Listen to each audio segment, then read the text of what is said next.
Václav was 18 when he was sent for 2 years of military service starting in 1982.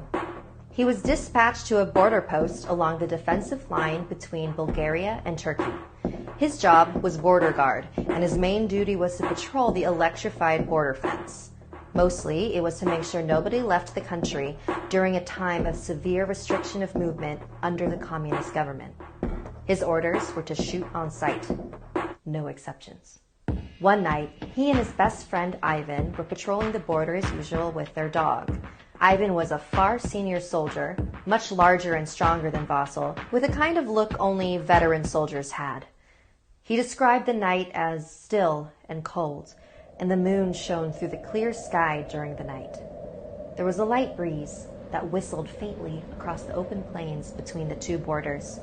All was well and normal, and their routine patrol was near their end. Much like most days, nothing seemed out of the ordinary, and the two men started to make their way back to the camp. They were almost back to base when, all of a sudden, Ivan stopped. He turned his head to the darkness. "Do you hear that?" Václav stopped to listen, and his eyes widened as he heard what sounded like singing. The two men listened and listened as the singing continued and seemingly became louder. Václav stood still, yearning to know who was singing so beautifully. Then, their dog started to growl, softly at first, until it started barking furiously as the singing came closer and closer. Ivan grabbed Václav. "Listen to me very carefully," he said. "I need you to run back to checkpoint B, get on the radio, and call for reinforcements. Tell them code siren. They'll know what you mean." "What? Why?" "Do as I say, do you understand?" "All this over some singing? This isn't the Turks or the Americans. This is much more serious than that. Now go!" By this time, the singing had become so loud it was almost unnerving, as if the source was as close as a few meters away. Václav looked around in panic, gripping his rifle in fear and confusion. Václav started to run. He knew that the checkpoint was less than a kilometer away and that he could make it there in a few minutes if he really ran for it. Behind him, he heard the barking and the growling of their dog change into whimpers and cries, which was followed by bursts of automatic fire that ripped through the night air. The fire sustained until he had finally reached the radio at the checkpoint. "Base, checkpoint B to base. We have a situation here. Code siren. I repeat, code siren. Requesting immediate reinforcements. Over." "Base to checkpoint B. Reinforcements are inbound. What is your status update? Over." As the response came, the gunfire continued, followed by a scream, as if from a young woman in pain. Václav stood petrified, his hands trembling. I don't know. My comrade is currently engaging. I don't know what's going on." He shouted into the radio, desperately hoping for some help. A cracked response from the radio came. Václav struggled to make out the words as the gunfire continued on in the distance. Then, a man's scream, and the gunfire stopped. Total silence. As the broken message of the radio became nothing but static. Václav began to panic, wondering whether to help Ivan or to wait for reinforcements. He stood there and listened carefully, but nothing. Only silence. Then suddenly, the singing. The most beautiful sound he's ever heard in his life. Václav jumped, shouldering his rifle and aiming into the darkness. Frantically, he aimed his rifle in different directions as the singing grew louder and louder.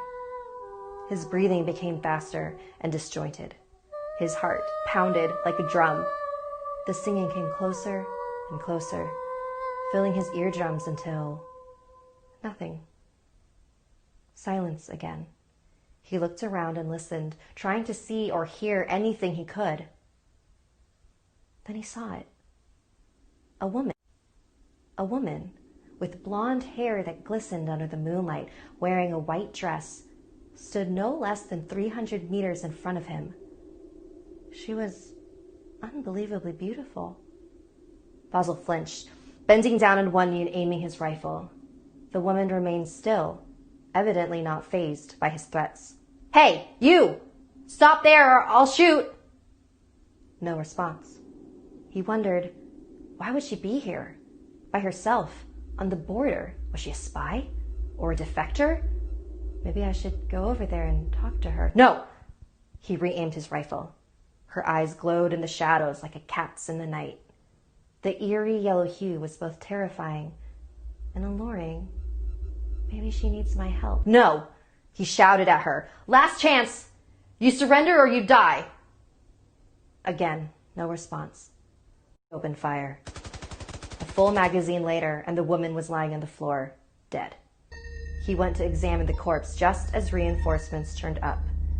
But when he got up close, there was no body. No blood trails, no drag marks, nothing. Where did she go? Neither Ivan's nor the dog's bodies were ever found either. What was found were bullet casings and Ivan's rifle left in the mud. The next morning, Vasil told his mother about what had happened. She gave him a tight hug. Do you realize how much danger you were in? You encountered a Samodiva. According to his mother, they are ancient Bulgarian nymphs that seduce men with their enticing singing voices. Once they lock them in a trance, they take them away as slaves and torture them to death. Had it not been for Ivan, you would not have lived to tell this tale. Oh, I'm so happy you're safe.